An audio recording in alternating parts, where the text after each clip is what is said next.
Welcome back friend. आज हम नया टॉपिक स्टार्ट करें सैलरी और नया सेक्शन है सेक्शन 15 चार्जिंग सेक्शन। इस चैप्टर में हम सैलरी के रिगार्डिंग पढ़ेंगे कि और अलग अलग चार्जेस के रिगार्डिंग कि भाई क्या क्या चीज़ें होती है। सो आई होप आप सब ध्यान देंगे इस पर। सिंपल है। तो पहले तो हम समझते कि भाई कैसे टैक्सेबल सैलरी को कंप्यूट किया जाता है, बराबर। तो एक टेबल बनाते हैं, है ना। जैसे यहाँ पे हो गया नेम ऑफ असेसी, फिर यहाँ पे हम इंडिकेट करेंगे भाई कौन सा ईयर है। जैसे अभी मेरा असेसमेंट ईयर है 25 26, तो मतलब मेरा प्रीवियस ईयर कौन सा होगा। फिर अगर ये है तो प्रीवियस ईयर क्या होगा, प्रीवियस ईयर होगा 24 25। हम क्या कर रहे हैं, हम कंप्यूट कर रहे हैं क्या, taxable salary, computation of taxable salary. अब चेक करते हैं कि उसमें आता क्या क्या है। तो पर्टिकुलर, फिर हम इसको नोट, एक हर को एक नोट देते, उसके थ्रू हम क्या करेंगे, समझेंगे, और ये हो जाएगा अमाउंट। ठीक है। जैसे पहला तो बेसिक सैलरी आता है कि भाई बेसिक सैलरी कितना है। ठीक है। तो इसे कहते हैं, हम देते हैं नोट 1, कुछ अमाउंट रहेगा। फिर उसके बाद भाई डियरनेस अलाउंस कितना है, इसको हो गया नोट 2। उसके बाद हमें कमीशन मिल रहा है क्या, है ना, कंपनी गिविंग अस कमीशन और नॉट, ये भी चेक करना, अगर है तो वो हो गया नोट 3। फिर बोनस है क्या, फिर कुछ एडवांस सैलरी समथिंग,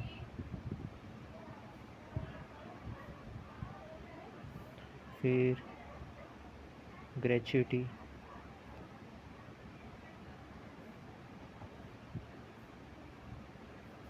फिर पेंशन,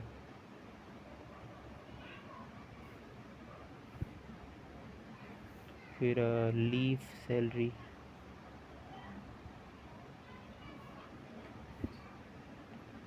फिर अपना अलावेंस,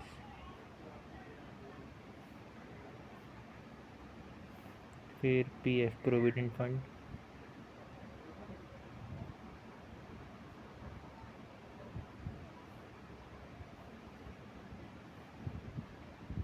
इसके बाद और भी बहुत सारे आते हैं। जैसे एक होता है सुपर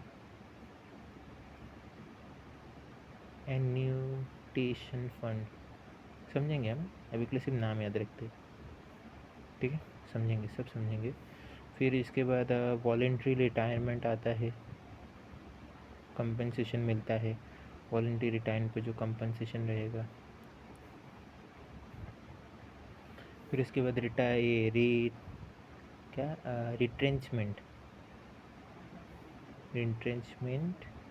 कंपनसेशन जो मिलता है।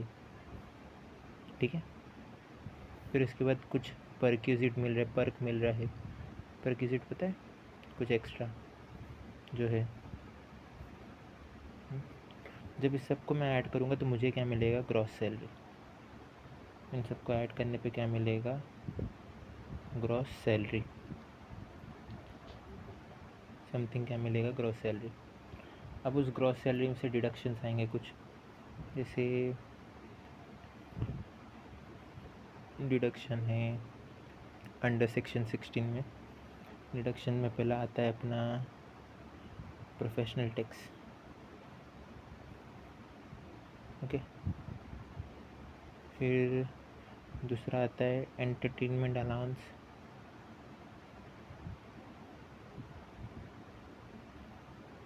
फिर तीसरा आता है अपना स्टैंडर्ड डिडक्शन।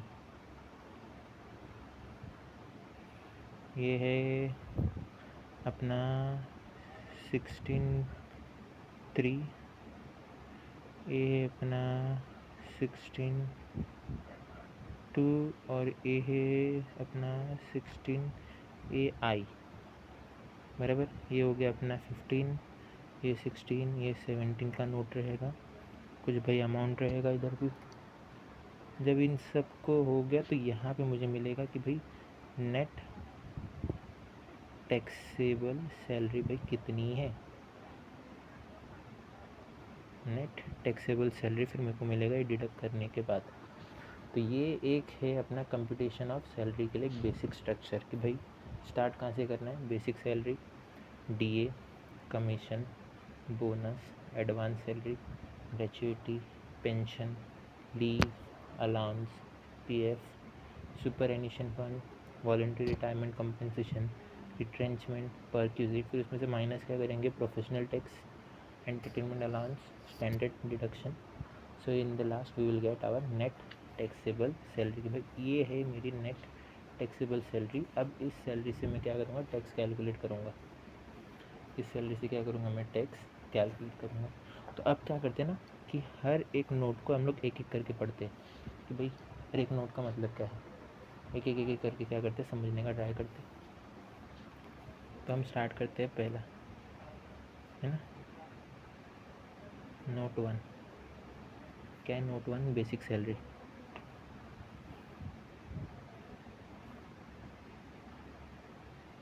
अब बेसिक सैलरी क्या है, ये फिक्स रेगुलर पेमेंट है जो कंपनी देती है एम्प्लॉय को, बराबर, जो कंपनी देती है एम्प्लॉय को ये फिक्स है, और साथ ही साथ क्या है, फुल्ली टैक्सेबल है, फिक्स है और साथ ही साथ क्या है, फुल्ली टैक्सेबल है। फिक्स है ना, कंपनी बेसिक सैलरी फिक्स रखती है कि भाई इतना तुम्हारा बेसिक सैलरी है जो हम प्रोवाइड करेंगे, और ये क्या रहेगा, फुल्ली टैक्सेबल। फिर आते हैं note 2, DNS allowance, DNS allowance.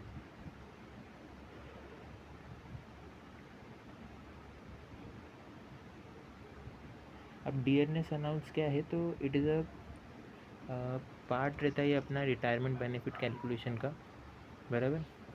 अब ये टैक्सेबल है या नहीं है ये डिपेंड करता है, बराबर, ये क्या है, वेदर टैक्सेबल और not, it depends. Then note 3, commission. What is commission, commission मिलता है ना। अब कमीशन ये फुल्ली टैक्सेबल है, कमीशन भी क्या है, फुल्ली टैक्सेबल।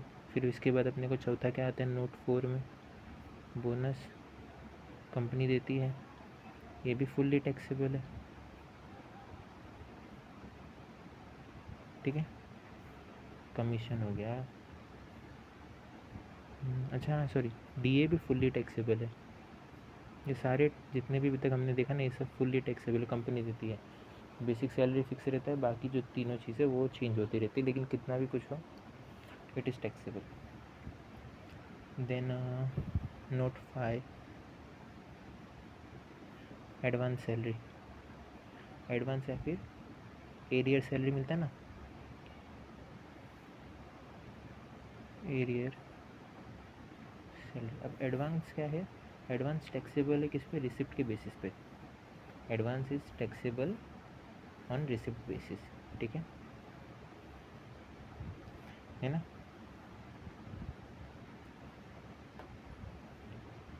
और एरियर की बात करें तो एरियर क्या है, ये सैलरी रहता है अंडर डिस्प्यूट और इंक्रीज ऑफ सैलरी रहता है ना, सिंपल सी बात करते हैं ना। एडवांस सैलरी क्या हो गया, ये रिसिप्ट बेसिस पे रहेगा। एडवांस सैलरी क्या रहेगा, टैक्सेबल है ऑन रिसिप्ट बेसिस। और एरियर क्या हो गया, इट इज़ अ सैलरी रहता है जो क्या कहता है अपने को अंडर डिस्प्यूट रहेगा, या फिर जो इंक्रीज़ रहता है इन सैलरी, या फिर क्या रहेगा, इंक्रीज़ रहेगा इन सैलरी। ये भी क्या है, टैक्सेबल है, ये भी क्या है, टैक्सेबल। तो सिंपल कह सकते हो भाई ये भी टर्म क्या है, टैक्सेबल है, फुल्ली टैक्सेबल में आता है। फिर 6th पे क्या आएगा, ग्रेच्युटी। देखो अब इसको समझने का टाइम है। ग्रेच्युटी क्या है, ये एक तरह से वॉलंटरी पेमेंट रहता है जो एम्प्लॉयर की तरफ से रहता है इन एप्रिसिएशन ऑफ सर्विस। जैसे वॉलंटरी पेमेंट है जो एक एम्प्लॉयर अपने एम्प्लॉय को पे करता है उसके सर्विस को देखते हुए, ठीक है। अगर सर्विस को देखते हुए क्या है, जो अमाउंट पे किया जाता है by employer to employ, it is called as gratuity. अब ग्रेचुइटी अगर ड्यूरिंग एम्प्लॉयमेंट रिसीव है तो फुल्ली टैक्सेबल है, बराबर, वो चाहे कोई भी हो।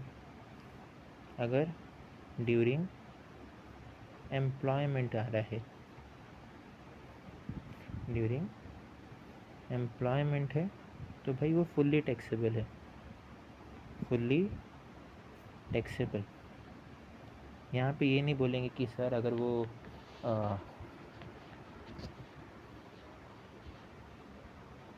ये फुल्ली टैक्सेबल है। यहाँ पे ये नहीं देखेंगे हम कि whether the employ is government और नॉट, ओके, वो क्या है, फुल्ली टैक्सेबल है। लेकिन अगर वो at the time of retirement आता है, एट टाइम ऑफ रिटायरमेंट, ठीक है, तो ये एग्जेम्प्ट है, ये एग्जेम्प्ट है अंडर सेक्शन, ओके, तो it is exempt under section 10 under section 10 अब कैसे एग्जेम्प्ट है, तो अगर कोई गवर्नमेंट एम्प्लॉय है तो भाई उसके लिए कुछ टैक्स नहीं है। अगर कोई गवर्नमेंट एम्प्लॉय है तो फुल्ली एग्जेम्प्ट, जितना भी ग्रेचुइटी मिल रहा है उस पर कुछ टैक्स नहीं रहेगा, फुल्ली एग्जेम्प्ट है। लेकिन अदर देन गवर्नमेंट एम्प्लॉय है तो अदर देन गवर्नमेंट एम्प्लॉय, ठीक है, तो उसमें अपने को चेक करना है कि भाई वो एम्प्लॉय कैसा है, वो एम्प्लॉय कैसा है, उसके हिसाब से क्या रहेगा, जो एग्जेम्प्ट का जो अमाउंट रहेगा वो अलग हो जाएगा। एग्जेम्प्ट का अमाउंट क्या रहेगा, अलग। अगर सिंपल सी बात है कि जो एम्प्लॉय जो ग्रेचुइटी है, अगर वो जो एक्ट है, ग्रेचुइटी एक्ट 1972 के अंडर है, ग्रेचुइटी एक्ट 1972 है जो है ना, ग्रेचुइटी एक्ट जो है 1972 के अंडर है, इन दैट केस जिसका एक्सेम्प्ट अमाउंट रहेगा वो रहेगा लोअर ऑफ दो कंडीशन है, या पहला रहेगा 15/26 into salary per month into number of year, ठीक है, of completion of service, completion of service. क्या करेंगे कैलकुलेट करने के लिए, 5/16 इंटू सैलरी पर मंथ, कि भाई एक साल, एक महीने की कितनी सैलरी है, इंटू कितने साल तक उसने क्या किया, अपना सर्विस परफॉर्म किया है, ये पहला। या फिर कि भाई एक्चुअल अमाउंट कितना मिला है, एक्चुअल अमाउंट कितना मिला है, या फिर up to maximum 20 lakh, up to maximum 20 lakh. ये हो गया पहला कंडीशन, अगर है। अगर नहीं है, अगर नहीं है, if not covered, if not covered, तो उस केस में एक्सेम्प्ट अमाउंट थोड़ा चेंज हो जाएगा, वो हो जाएगा पहला 1/2 into average salary per month into number of year of come service. समझा चेंजेस क्या है, इधर 5/26 इंटू सैलरी पर मंथ है, इधर क्या हो जाएगा 1/2 into average salary per month into number of year of completion of service. या फिर कि भाई एक्चुअल कितना मिला है, या फिर मैक्सिमम कितना रहेगा 20 लाख। देखो सिंपल सी बात है, चेक करना कि ग्रेचुइटी अगर गवर्नमेंट एम्प्लॉय है तो भाई फुल्ली एक्सेम्प्ट रहेगा, अगर गवर्नमेंट नहीं है, अदर देन गवर्नमेंट एम्प्लॉय है, तो उसमें चेक करना कि भाई वो ग्रेचुइटी एक्ट में है कि नहीं है। अगर है तो ये कंडीशन हो जाएगी, भाई कैलकुलेट कैसे करेंगे, 5/26 into salary per month into number of year of completion, या फिर एक्चुअल कितना है, या फिर मैक्सिमम अप टू 20 लाख, ये एक्सेम्प्ट रहेगा। अगर नहीं कवर्ड है तो उस टाइम पे 1/2 into average salary per month into number of year, ठीक है, कितना सर्विस कंप्लीशन है, या फिर एक्चुअल अमाउंट कितना है, या फिर मैक्सिमम कितना हो जाएगा 20 लाख, मैक्सिमम कितना हो जाएगा 20 लाख। समझ पाए, सिंपल है ना। अब कुछ चीज़ें और अगर हम देखें इसमें, तो जैसे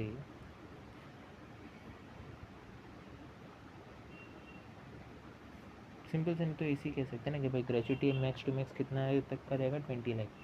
20 लाख तक का क्या रहेगा, वो एग्जाम्प्ट रहेगा 20 लाख के, है ना। लोअर ऑफ 3 कंडीशन देखा ना, या तो एक्चुअल अमाउंट, या फिर 20 लाख, या फिर 5/26, या फिर half into average salary per month into number of completion of service, भाई कितने साल तक बंदे ने काम किया है।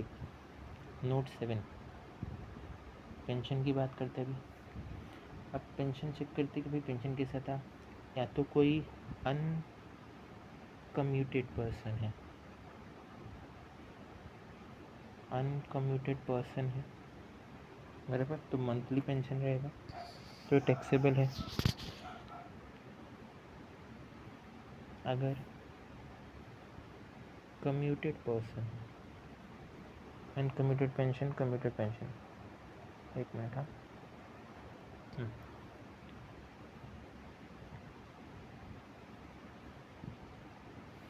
अनकम्यूटेड पेंशन है तो टैक्सेबल है। कम्यूटेड पेंशन है ना, तो ये एग्जेम्प्ट है। ये क्या है, एग्जेम्प्ट है under section 10 of 10A, under section 10 of 10A। अब ये भी कैसे है, तो इसमें भी कंडीशन है, एग्जेम्प्ट किसके लिए है, अगर गवर्नमेंट एम्प्लॉय है तो भाई फुल्ली एग्जेम्प्ट रहेगा।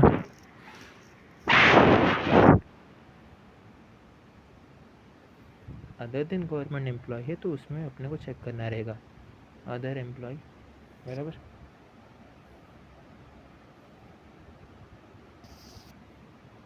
ठीक है, तो उसमें क्या है,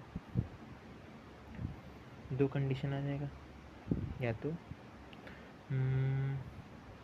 ग्रेच्युटी रिसीव, या तो ग्रेच्युटी रिसीव उसके साथ साथ एक्सेम्प्ट अमाउंट कितना रहेगा कि भाई टोटल पेंशन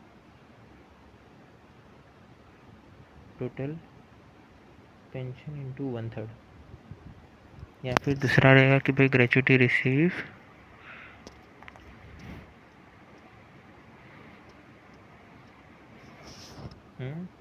और अपना एक्सेम्प्ट अमाउंट हो जाएगा उस केस में कि भाई टोटल पेंशन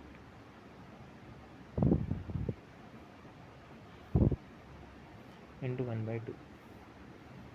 ठीक है, अब यहाँ पे जो टोटल पेंशन है ना बेटा, टोटल पेंशन, इसको हम बोलेंगे फुल वैल्यू, कि भाई फुल वैल्यू ऑफ पेंशन, कि भाई कितना पूरा पेंशन मिला है। देखो पेंशन सिंपल था, अनकम्यूटेड है तो टैक्सेबल रहेगा, कम्यूटेड है तो एग्जाम्प्ट रहेगा। किसके लिए, सिर्फ गवर्नमेंट एम्प्लॉय के लिए। अदर देन गवर्नमेंट एम्प्लॉय तो भाई उसमें टैक्सेबल रहेगा, तो एग्जाम्प्ट अमाउंट कितना है, कितना टोटल पेंशन मिल रहा है इंटू 1/3 कर दो, या फिर कितना टोटल पेंशन इंटू 1/2 कर दो, सिंपल था ना। नेक्स्ट आते हैं नोट 8। नोट 8 है अपना लीव सैलरी, है ना। इसको हम सिंपल कह सकते हैं एनकैशमेंट ऑफ अनलिस्टेड लीव, या फिर unutilise, sorry, encashment of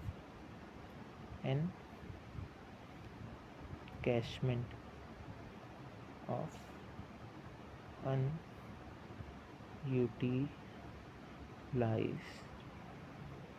leave, कि भाई अनयूटिलाइज लीव को एनकैशमेंट करना।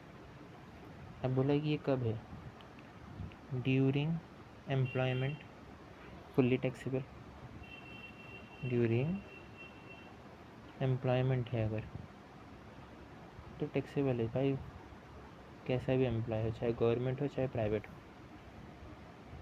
या फिर अगर एट टाइम ऑफ रिटायरमेंट है, एट टाइम ऑफ रिटायरमेंट, तो भाई ये एक्सेम्प्ट है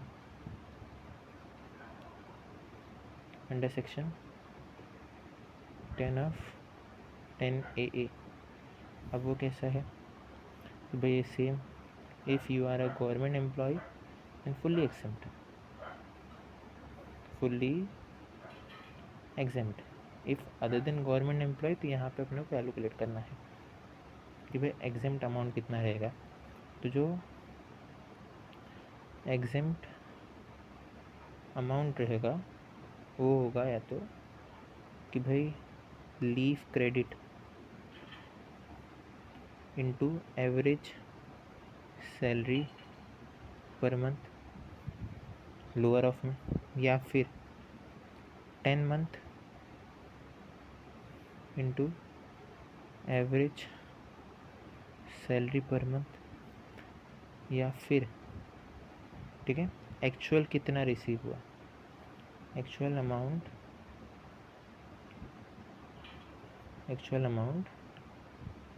रिसीव्ड, या फिर fourth maximum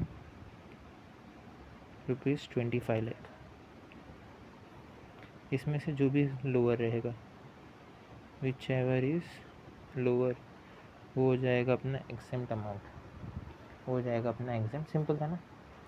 leave salary encashment है ऑफ अनलिस्टेड लीव का, एम्प्लॉयमेंट के टाइम पे तो टैक्सेबल है, चाहे वो कोई भी हो। रिटायरमेंट के टाइम पे तो एक्सेम्प्ट रहेगा, गवर्नमेंट के लिए फुल्ली रहेगा। अदर देन गवर्नमेंट एम्प्लॉय तो उसमें कैलकुलेट करना है कि फिर leave credit into average salary कर लो, 10 महीना ले लो उसको, सॉरी एवरेज सैलरी से मल्टीप्लाई कर लो, या फिर एक्चुअल कितना मिला, फिर मैक्स टू मैक्स 25 लाख। इसमें जो भी कम रहेगा वो क्या रहेगा, एग्जेम्प्ट अमाउंट। ठीक है, समझ में आया सबको?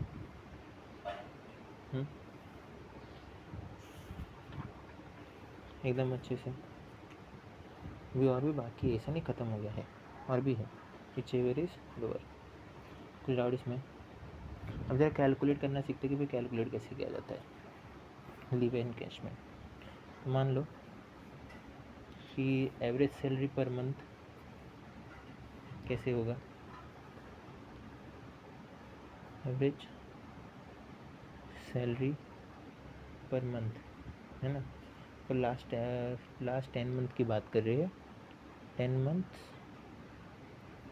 Up to the date of retirement, up to date of last 10 month की बात करें, up to the date of retirement. ठीक है, अब इसमें कि भाई सामने वाले पर्सन का एवरेज बेसिक सैलरी कितना है तो निकाल लो फॉर लास्ट 10 मंथ्स का कुछ रहेगा, फिर एवरेज डीएनएस अनाउंस निकालो कि भाई लास्ट 10 महीने में कितना मिला है, वो भी कुछ रहेगा, फिर एवरेज टर्नओवर कमीशन निकाल लो, ठीक है, कि लास्ट 10 महीने में वो कितना है, वो भी कुछ रहेगा। जब इन सबको ऐड करूँगा तो मुझे क्या मिलेगा, एवरेज सैलरी पर मंथ।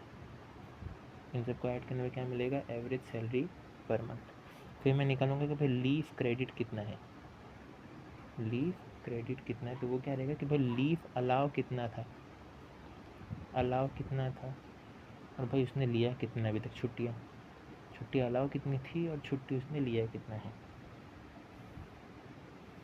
ना। तो ये कितना आएगा, लीव अलाउ कितना रहता है, ज़्यादा से ज़्यादा 30 दिन, मैक्सिमम 30 डेज है ना, फॉर एवरी कंप्लीटेड ईयर। कितना मिलेगा, मैक्सिमम 30 डेज रहता है ना फॉर एवरी कंप्लीटेड ईयर। तो ये तरीका है to calculate leave salary, this is a way in which you calculate leave salary. So I hope सबको समझ में आया होगा। नेक्स्ट वीडियो में हम आगे कंटिन्यू करेंगे, अभी तक के लिए इतना काफ़ी है। आई होप आपको सबको समझा होगा। Thank you.